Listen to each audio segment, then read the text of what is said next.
calcium and calcium channel in vascular smooth muscle contraction. So as already we have studied in if you recall the actin myosin tension generating system, right? So in that we have studied that calcium enter into the cell, and after entering into the cell it either bind to a protein called as troponin or the calmodulin, right? Calcium bind to that protein called as troponin or the calmodulin, and after binding to that protein it initiates the interaction between the actin and the myosin. Once the actin and myosin interact with each other, it results in the vasoconstriction, right? It results in the vasoconstriction. So that all thing is given in this slide, which we have already studied. Okay. So these are the calcium movement and storage. That is how the calcium is stored and how it is get released. So we are going to study it in the next PPT, in the next slide. So the regulation of the systolic calcium levels, it occurs via specific influx, efflux, and some mechanism. The influx of calcium, it occur through receptor operated channel. Okay, so the calcium influx, it either occur through a receptor operated channel. So this one, so here it is given, that is the pathway 1, receptor operated channel, means what, that is the calcium bind to a receptor and it enter into the cell. So that is the pathway 1. Then it also occur through a sodium calcium exchange process, that is the site 2. So this one, by the sodium calcium exchange process the calcium enter into the cell. That is means what, if sodium is inside the cell, then if we want calcium inside the cell, then sodium बाहर निकलेगा and then calcium अंदर enter करेगा. So that is what about the sodium calcium exchange process. Then the leak pathways. What is the leak pathways? Means what कि in case जब sodium enter कर रहा होगा cell में, ओके, जब fast influx चल रहा होगा सोडियम का या फिर कौन सी भी अदर आयंस का, तो उस टाइम फास्ट इनफ्लक्स के टाइम कैल्शियम भी साथ में एंटर करता है. That is called as the leak pathways. Then the potential dependent channel, that is the site 4, potential dependent channel, that is during depolarization. During depolarization, calcium enter into the cell. That is what the potential dependent channels. Then influx via either receptor operated channel, that is this one, site 1, or voltage dependent channel, that is site 4, has been proposed to be the major entry pathway for the calcium. Okay, so the receptor operated channels and the potential dependent channel, these are the major pathways for the entry of calcium inside the cell, and once they enter inside the cell, then vasoconstriction results. Receptor operated channel have been defined as those associated with cellular membrane receptors and activated by specific agonist receptor interaction. As we know, when the receptors are get activated, that is when agonists bind to a receptor and then the receptor get activated. And in contrast, potential dependent channel, it is also called as the voltage dependent or the voltage gated calcium channels. They defined as those activated by the membrane depolarization. Means what, as we know, as we already studied the depolarization, repolarization, right? So during the depolarization phase, these voltage gated channels get open and the calcium get enter into the cell. So the sodium calcium exchange process, it promote either influx or efflux because the direction of the calcium movement, it depends on the relative intracellular and the extracellular ratios of sodium and the calcium, right? The sodium calcium exchange process, it is totally depend on the exchange of sodium with the calcium. The leak pathways, it include the unstimulated calcium entry as well as entry during the fast invert sodium phase. I have already told you that during the fast influx of the sodium or any other ion, calcium get enter into the cell. The efflux of calcium can occur through either an adenosine triphosphate driven membrane pump. Okay, so that is the site 5. So here it is the site 5. So we are studying about the influx and the efflux of the calcium. So site number 1, 2, 3, 4, they all are related to the influx of the calcium. Whereas the site 5, it is related with the efflux of the calcium, and this efflux is carried by the adenosine triphosphate. Okay, so the efflux of calcium occur through either an adenosine triphosphate driven membrane pump or via the sodium calcium exchange process, which is already mentioned in the site 2, right? That is, if we want sodium inside of the cell, then calcium get outside of the cell. If we want calcium inside of the cell, then sodium get outside of the cell. So that is totally depend on the our what we call as the exchange process. In addition to this influx and efflux mechanism, the sarcoplasmic reticulum, site 6, so this one, sarcoplasmic reticulum, and the mitochondria. Okay, sarcoplasmic reticulum and the mitochondria. These are the storehouse of the calcium, and when needed, when calcium is needed by any organ or by any cell, then at that time the calcium is get released from the sarcoplasmic reticulum and the mitochondria.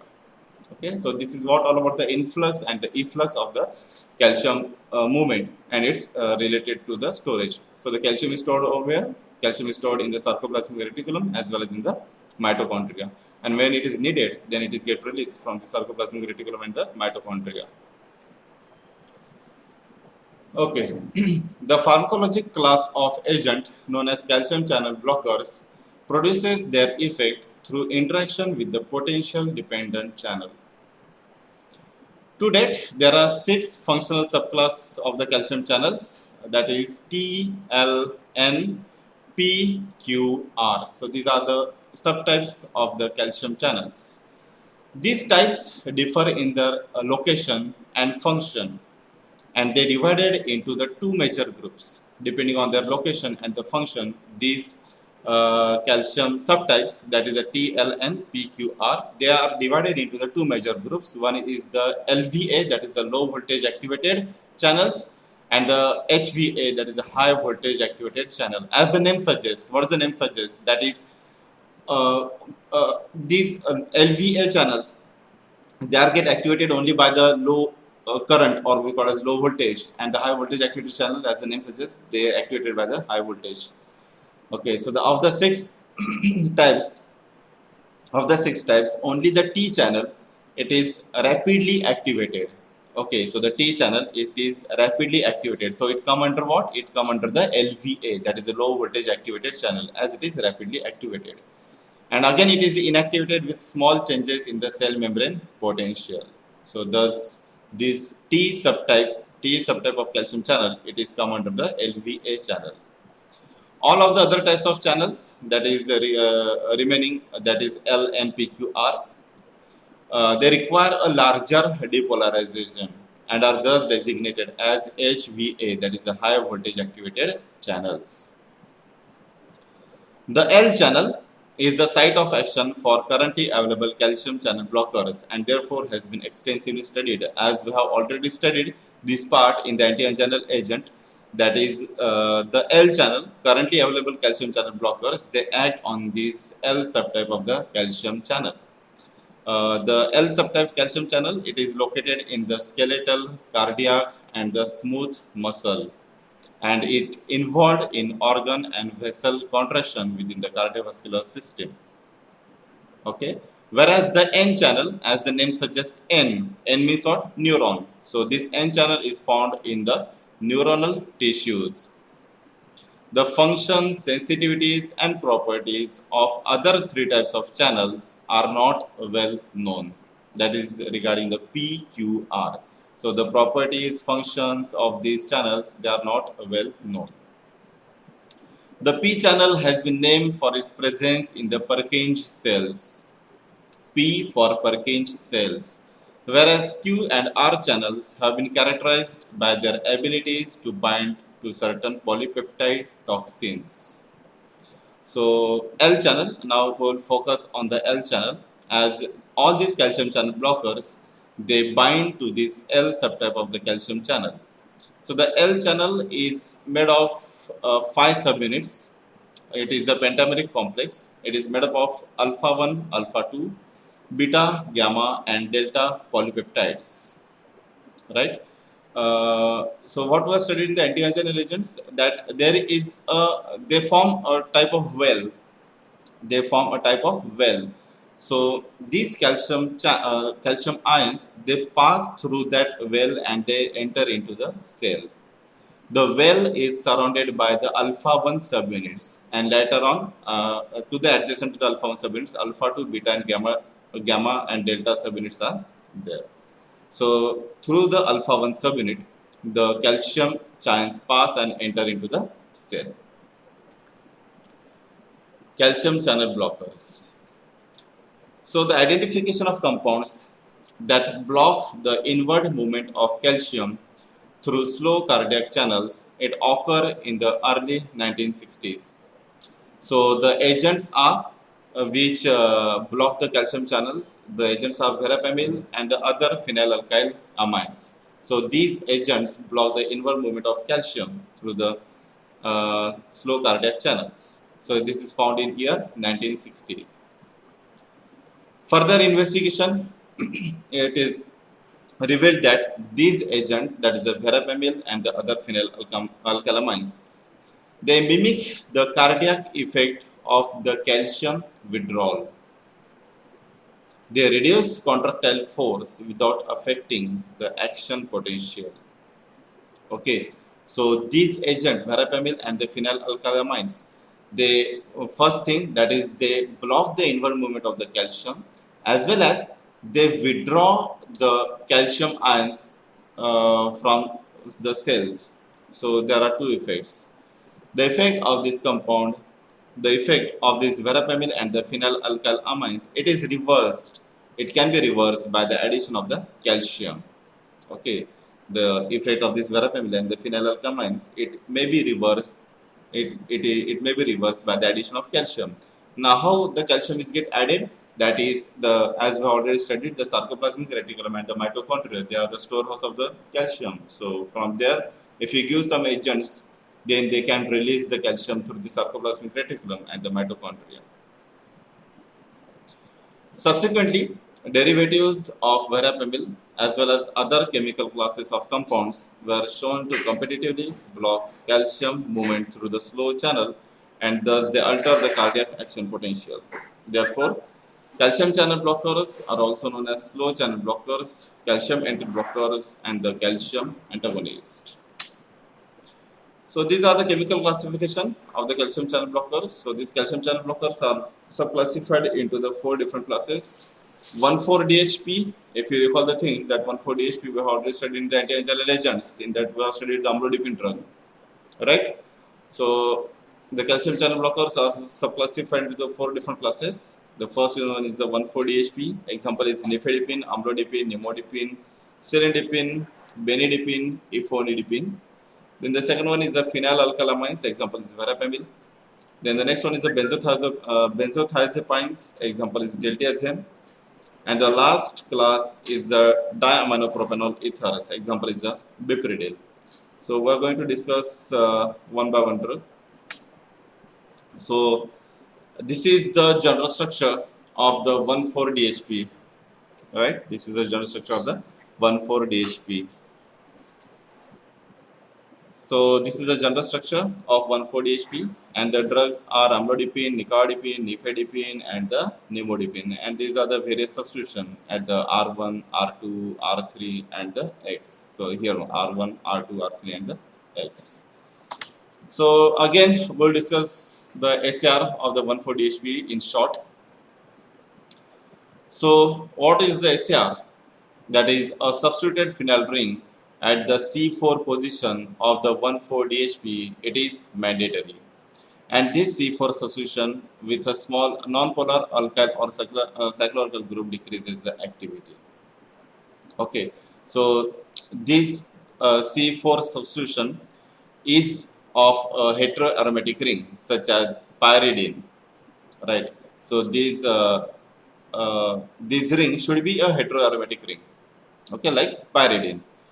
If we substitute this C4 substitution with a small non-polar alkyl or the cycloalkyl group, then it decreases the activity. So the first point is what? That is the C4 substitution of 1,4-DHP is with a heteroaromatic ring like pyridine. That's it. Then the second SR point is what?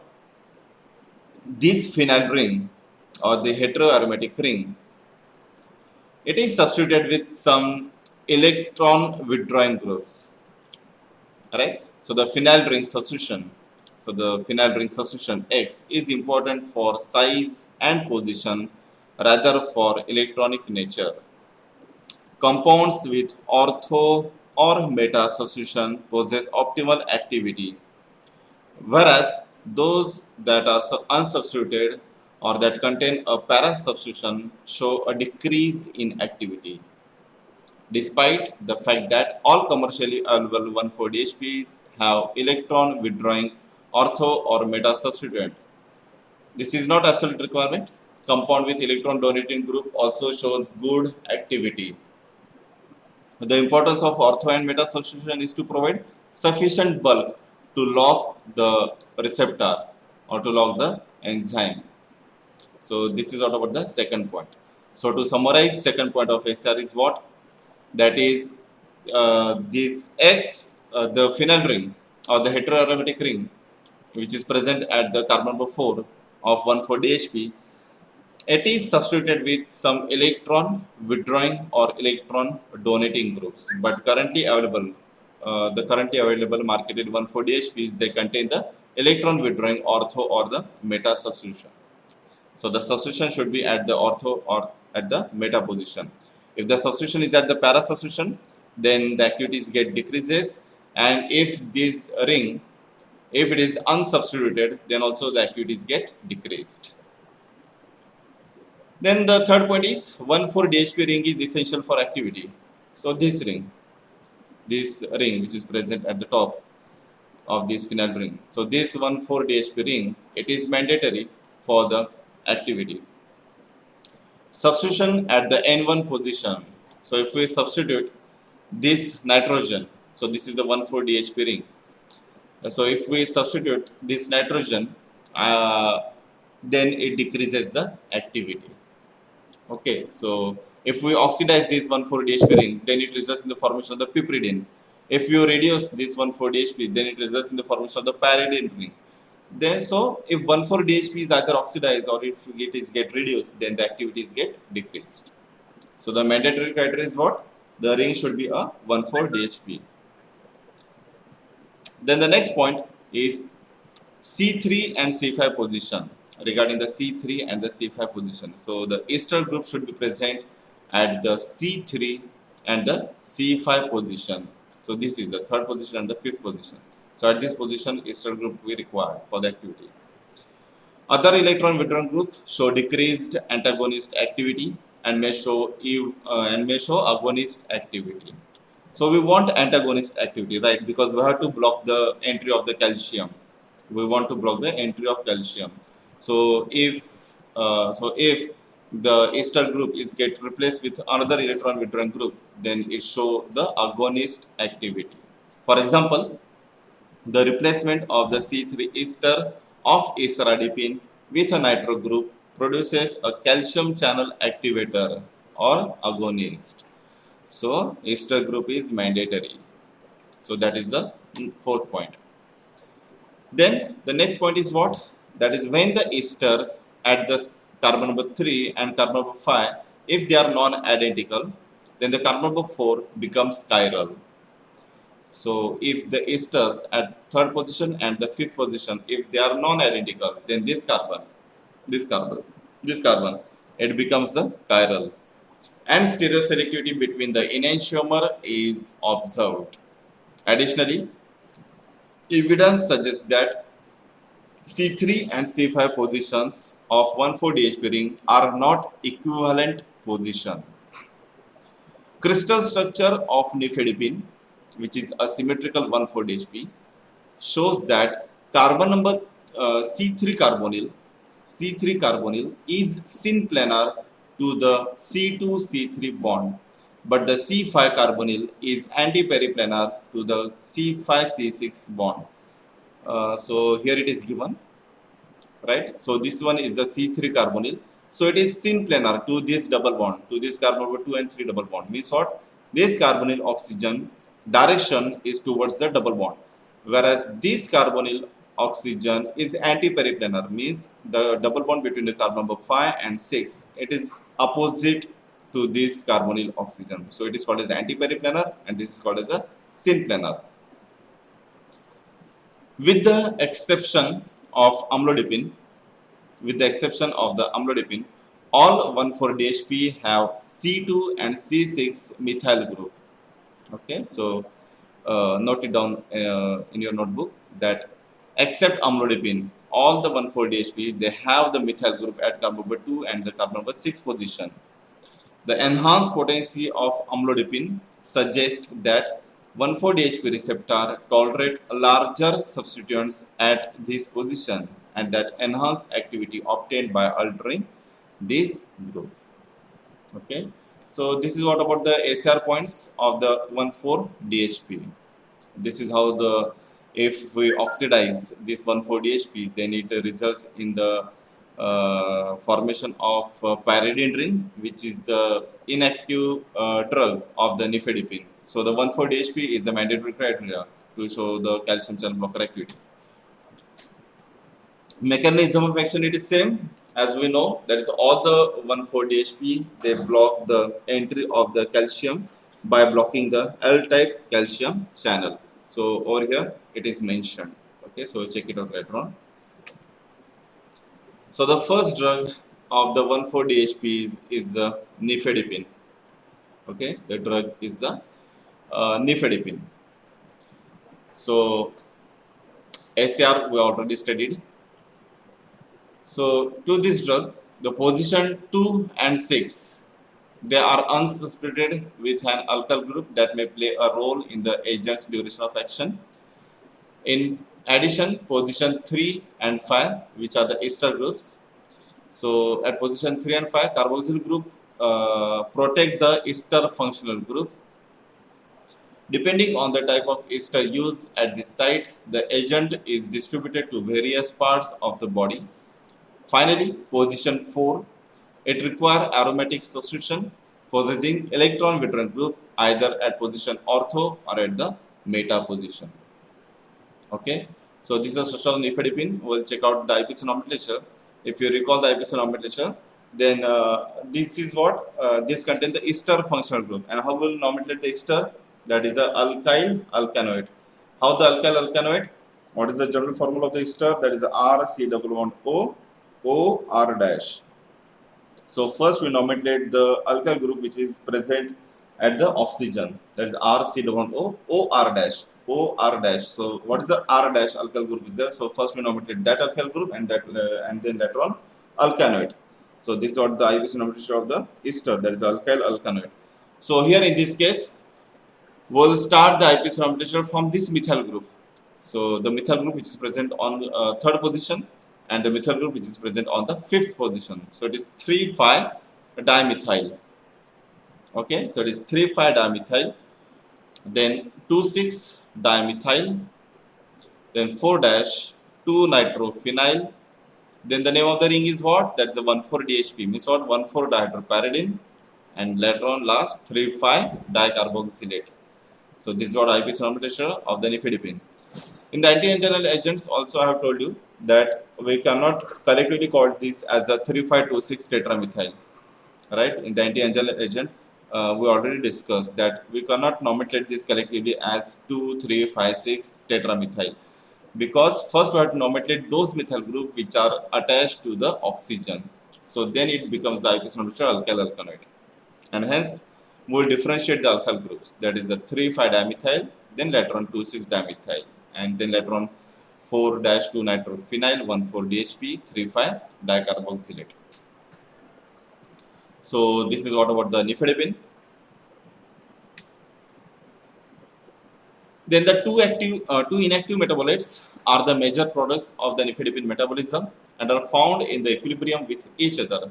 Only a trace unchanged nifedipine is found in the urine. So this is the structure of the nifedipine, and these are its inactive metabolic products. That is by the transesterification, it results in the formation of this carboxylic acid, and then by hydroxylation results in the formation of this metabolic product, and by cyclization to form this metabolic product. So these all are the inactive metabolic products of the nifedipine. Then the next one is the amlodipine. Again, the IUPAC nomenclature is same. In this case, this one is a methyl group, and over here it is a ethyl. So as per alphabetical order, we have to start from this ethyl group. Okay, so it is 3-ethyl, then 5-methyl, 3-ethyl, 5-methyl, then 2 dash. What is there at 2 dash? After 2 dash, 2-amino ethoxymethyl, right? After 2 dash, it is carbon number 1, carbon number 2. So 2-amino ethoxymethyl, then 4 dash, 2-chlorophenyl. After 4 dash, it is 2-chlorophenyl, then 6-methyl, 1,4-dihydropyridine, and at later on 3,5-dicarboxylate. So check out properly, as everywhere the alphabetical order is followed. So you have to write the IUPAC nomenclature by the alphabetical order, as we have started from the ethyl, then methyl. So of course we have to nomenclate first this ethyl, then later on this methyl, because these are the esters, and we have to nomenclate alkyl alkanate. So after this ethyl, this methyl, then later on over here is the amino group. So we'll cover this amino, ethoxy, methyl, and then later on chlorine. Okay, so you have to follow the alphabetical order. So this is the second agent, that is the amlodipine. So it's a second generation dihydropyridine derivatives. It has greater selectivity for the vascular smooth muscle than the myocardial tissue, and has a longer half-life, is about 34 hours, and less negative anisotropy than the prototypical nifedipine. So this is what about the theoretical part. So check it out later on. Okay, amlodipine is given in combination therapy with the atorvastatin under the trade name Novalsec for the management of the high cholesterol and the high blood pressure. So this is the combination therapy of the 1,4-DHP. That is, amlodipine is given with the atorvastatin, which is the antihypertensive agent for the management of the high cholesterol and the high BP. So this drug, amlodipine drug, it is approved in year September 2007 as a combination product with the olmesartan.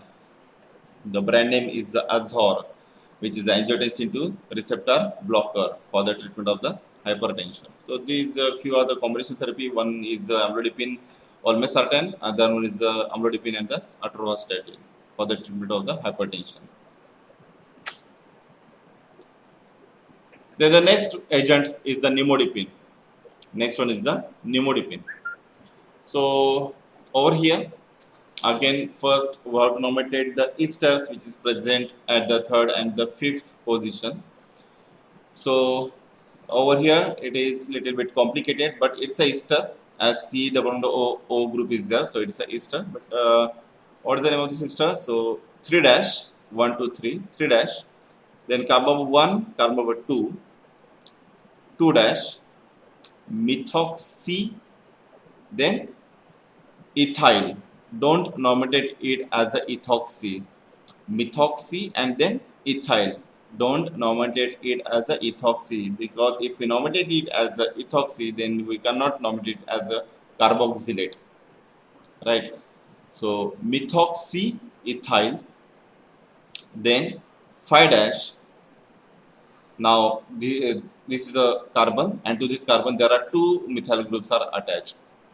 Okay, so 5 dash propan 2YL, because here is one carbon, here is another carbon. So 1, 2, and 3.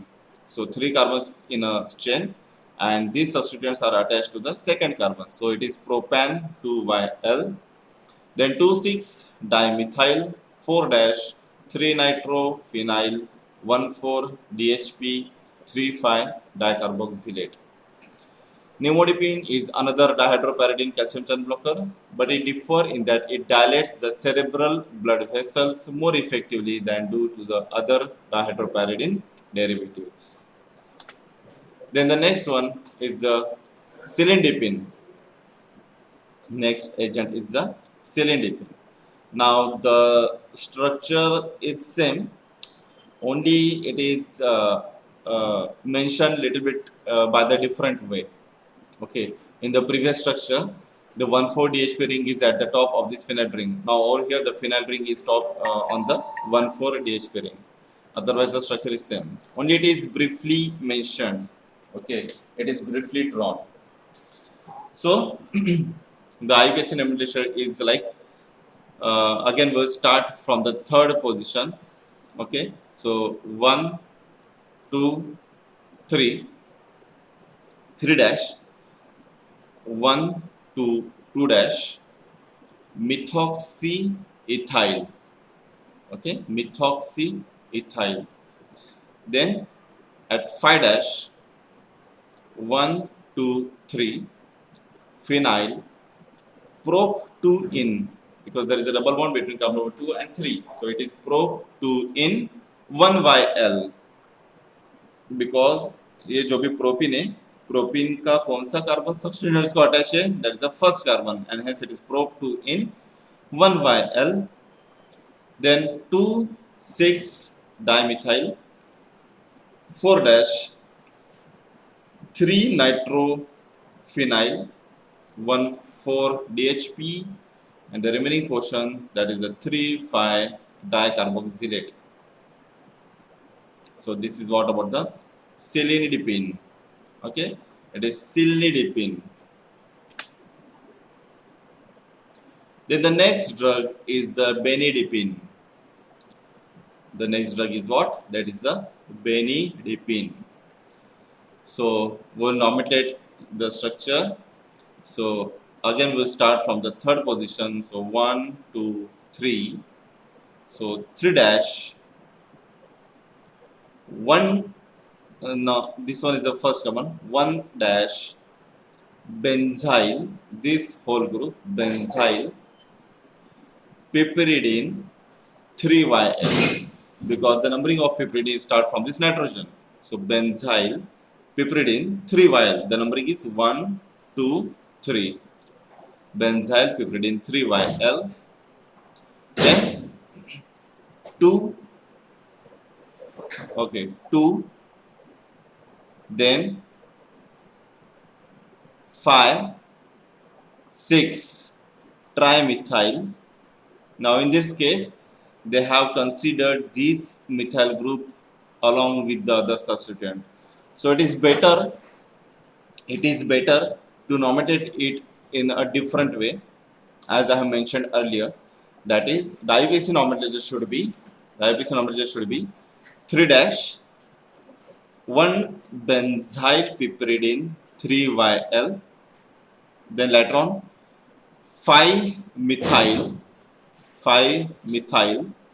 then 2,6-dimethyl, 4 dash, 3-nitrophenyl, 1,4-DHP, 3,5-dicarboxylate.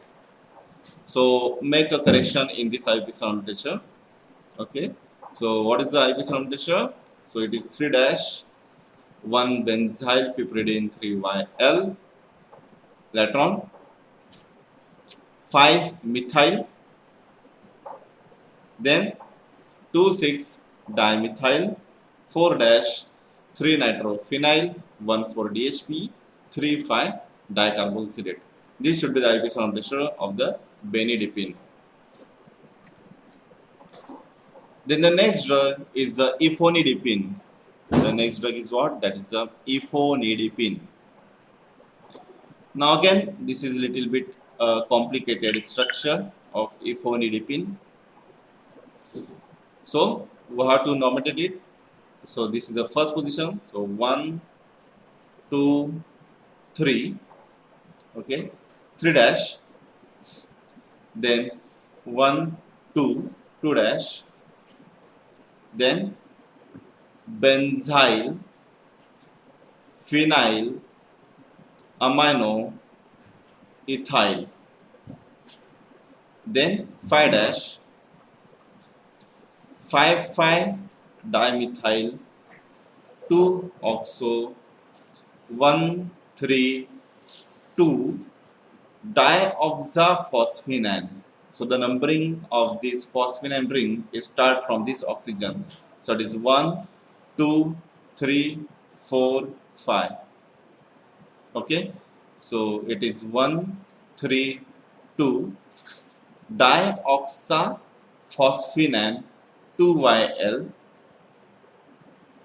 then 26 dimethyl 26 dimethyl 4 dash 3 nitrophenyl 14 DHP 14 DHP 3 carboxylate.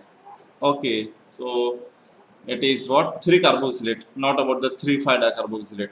Now over here, the carboxylate, the ester group is present only at the third position. So it is only a 3 carboxylate. So this is what the IP number of the E4-nidipine. So make it clear. Now in this E4-nidipine structure, there is only a one ester group is present at the third position of the 1,4-DHP, and at the fifth position there is a phosphenane ring, and the numbering of the phosphenane ring start from this oxygen. So 1 2 3 4 5 6. And while nomenclating, so keep in mind this thing, while nomenclating phosphenane ring, you have to nomenclate this as 1 3 2 dioxaphosphenane. Why it is? Because first we have to nomenclate the oxygen. So oxygen is present at position 1 and 3, and hence it is 1 3 and later on 2.